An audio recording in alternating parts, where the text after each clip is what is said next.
Well, hello again, everyone. It's Dr. Dayton, and I just want to very quickly cover the what we'll be doing in Module 4. Of course, in Module 3, we focused on charismatic and transformational leadership, behaviors, attitudes, and styles. This week, we're going to be taking a look at Chapter 6 and Chapter 9 in the Dubrin text. Chapter 6 in the text deals with ethics and social responsibility. And Chapter 9 reviews team-based leadership. Of particular interest, especially in Chapter 9, I think, is we see introduced a new model, a new theory of leadership, leader-member exchange theory. And I want to tell you a little bit of background of leader-member exchange theory because I happen to be colleagues with one of the seminal developers and publishers of that theory, Dr. Mary Ulbein. Mary Ulbein earned her PhD in management from the University of Cincinnati, graduating in, I think it was 1991, and immediately went to work with George Graham, who was putting the finishing touches on leader-member exchange theory. Now, I've talked a little bit about the different ontological views, the different worldviews that can be taken in studying management and leadership, ranging from the reductive post-positivist view in which we see definitions of variables, development of hypotheses, and quantitative statistical analysis of in the scientific empirical research. At the other end of the ontological spectrum is social constructionism, which takes a top-down a bottom-up, inductive reasoning view of building theory, and for which we see arising in the literature qualitative studies of such things as leadership. Well, when Dr. Ulbein went to work with George Graham, of course, she was very excited about developing a relational theory of leadership. And by being involved with him in leader-member exchange theory, which posits or proposes relationships between leaders and followers. I don't want to get into too much of the details of the theory itself, but when the seminal article introducing the finally finished leader-member exchange theory was published in the Leadership Quarterly, a scholarly journal, in 1995.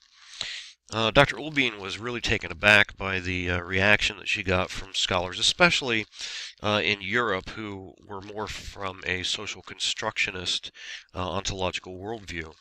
That, in point of fact, that leader-member exchange theory was just another post-positivist theory that reduced leadership to a couple of different variables and tried to make an overly simplistic theory of leadership. Well, much to Dr. Ulbein's credit, rather than arguing or throwing up her hands, what this prompted her to do was to go on her own in-depth investigation of the knowledge spectrum, the ontological spectrum of worldviews of leadership. And she began working hand in hand with scholars in Europe, most notably Sonia Ospina, to see what could be done to develop a holistic theory of leadership. Now, I mentioned I think it was probably in week 1 that we may start taking a look at complexity leadership theory or relational leadership theory, which I think I probably will introduce later this week via some more announcements and a couple of articles that I think that you would find interesting. Well, the interesting thing about all of this is that the leader-member exchange theory, which has been validated in empirical research, and to have some meaningfulness, although it is somewhat limited because of the way that it depicts the variables associated with the relations between leaders and followers. It really did sort of serve as the beginning point for some relational and complex adaptive systems view of leadership theory. So again, as I posted I think it was in week 1 about what theory means in the social sciences. Again, none of these theories is intended to be like some sort of a dogma that you either believe in it or you don't. It's not about believing in it, and there is no one theory of leadership that is going to encompass the very complex realm of the leadership processes that take place among all human beings.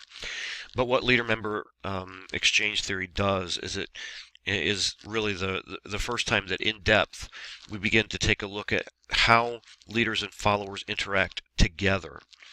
So I want you to pay close attention to that. Now, in terms of the other assignments that are due this week, you need to participate in the discussion board, which has to do about leadership and team building.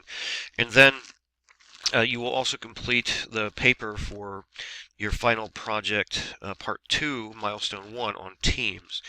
And this will be a short paper or presentation assessing how your chosen leader, the one that you're researching, structured the organization that he or she is leading and his or her executive team, and evaluating the practices of those leaders. So again, as always, as you have questions, please feel free to reach out to me. And I look forward to seeing you on the discussion boards. Thanks, everyone.